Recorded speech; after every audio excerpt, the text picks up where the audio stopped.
I used to honestly feel ashamed every single time I passed through a mirror and saw my physique, saw my noodle arms.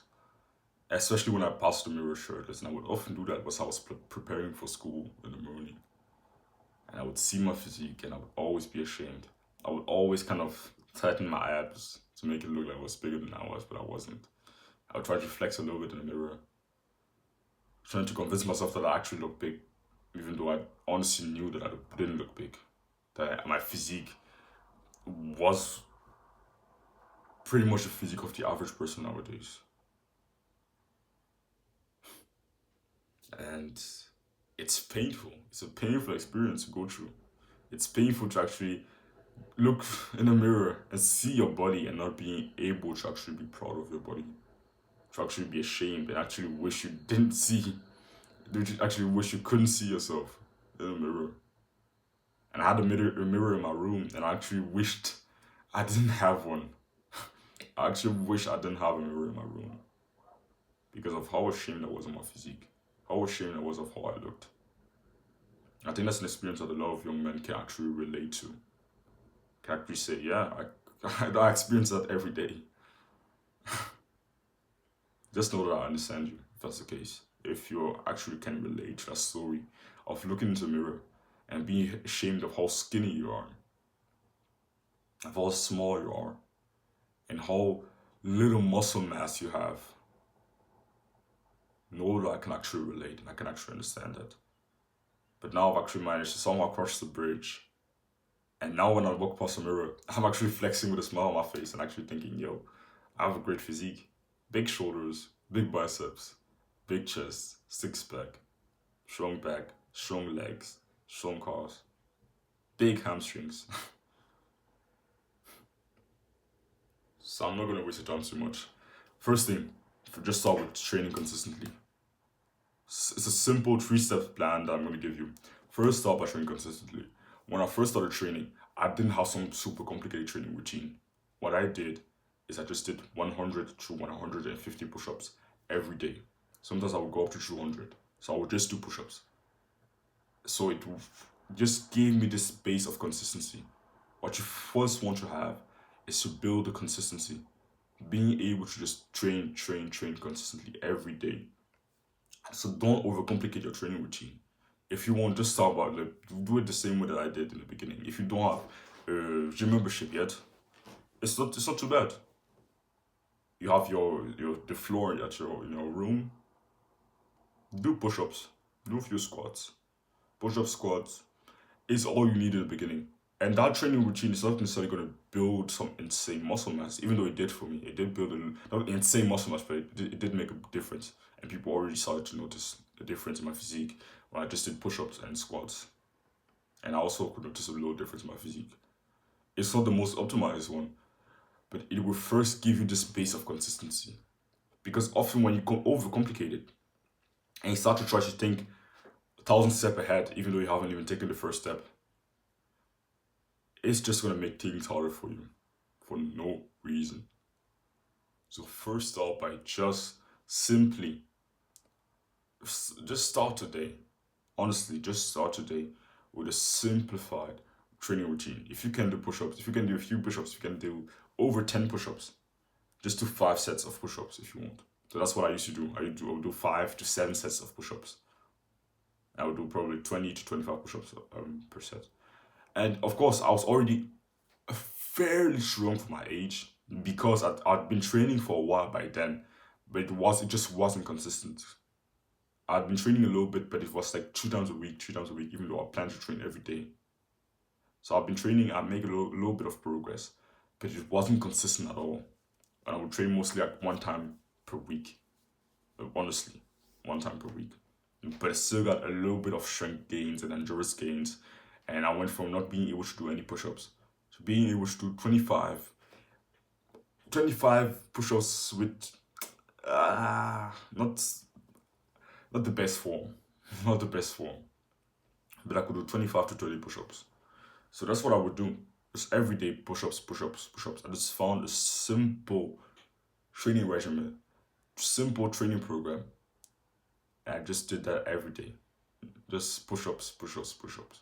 So I would recommend you start with that for just a few weeks, even if it's just 1 week. You try to do that every day, every day.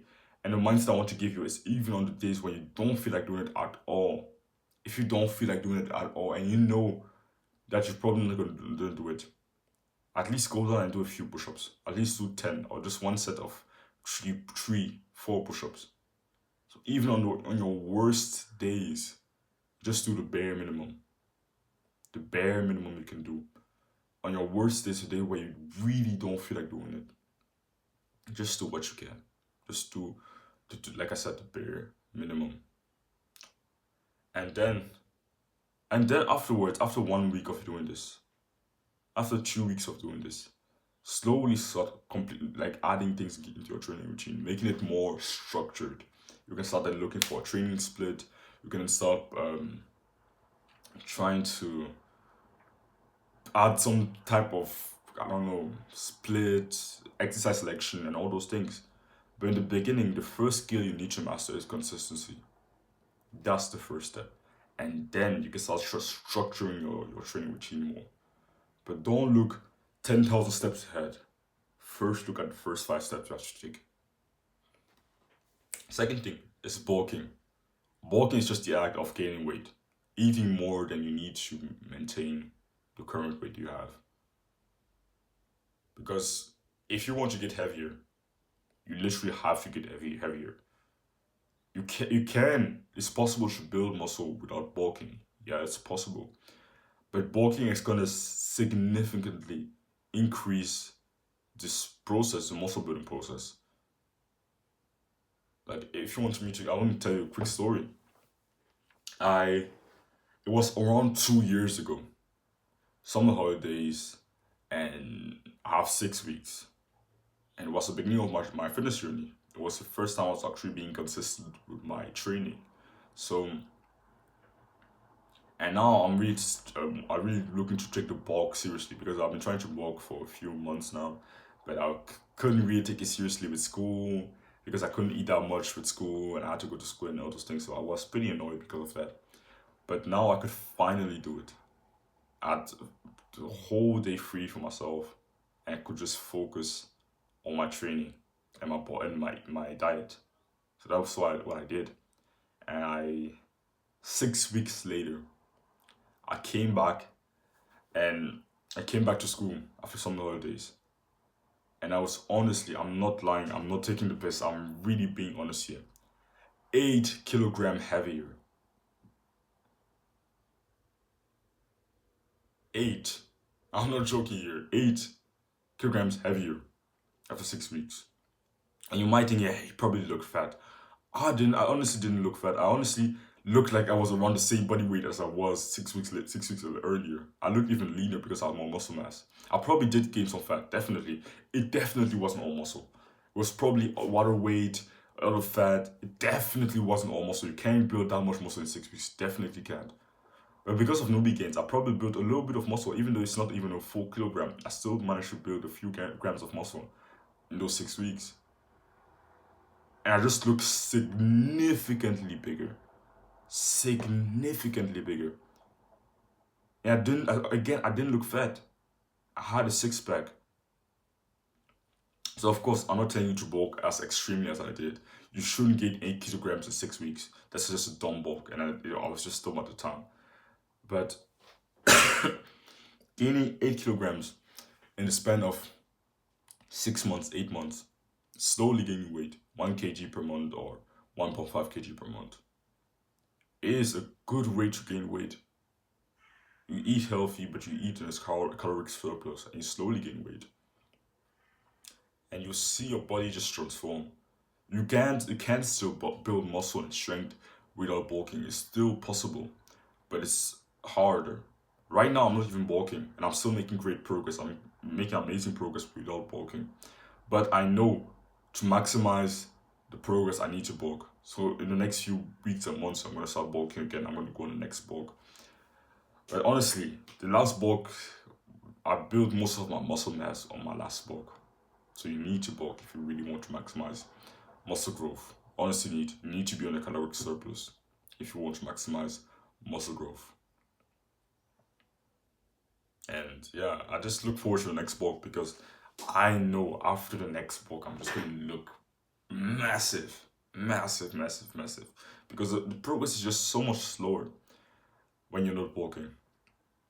Like I'm still gaining strength consistently, but in general, I could build muscle faster if I was working currently, if I was really eating in a caloric surplus, I would be gaining muscle faster.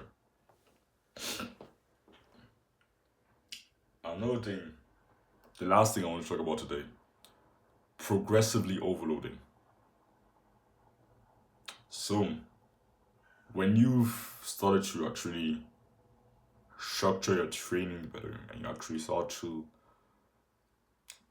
have a training split, maybe it's an upper lower split or a push pull leg, when you start to actually have a structured routine and your training actually starts to become more productive. And in the beginning, it doesn't have to be perfect at all. Don't have this mindset of, oh, it needs to be perfect. It doesn't have to be perfect.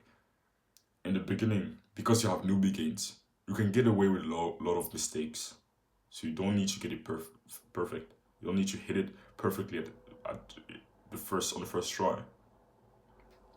But something you need to do, and a good way to get feedback and actually know if your training, your diet, and your recovery are all productive or going well is progressive overload. Progressive overload is just the act of adding intensity or making your training hard over time. So when I say harder, I don't mean literally just adding sets for no reason. But I say, okay, if last week you did 20 push-ups, or last session, I won't say last week, last session, you did 20 push-ups for, you did, on your first set, you took, you took that set to failure. You went to total muscular failure, and you did 20 push-ups. Next session, your aim should do 21 push-ups, or maybe find a harder variation of push-ups, or add weight to make it harder. Because if your training and your recovery and your diet were actually productive in that time, you should be able to get stronger on the next session. Especially if you're still a beginner, you should be able to add reps or weight to a certain exercise that you perform. So that's the simple act of progressive overload. You basically just add reps or weights, or you just find a harder variation of a certain exercise. That's progressive overload. So I have many videos on these different concepts, so you can go watch them. You can go I have a full video on progressive overload. You can go watch that one. So yeah, I don't want to make this video too long, but I think I gave you the basics. I gave you a basic plan you can start with if you're tired of being skinny.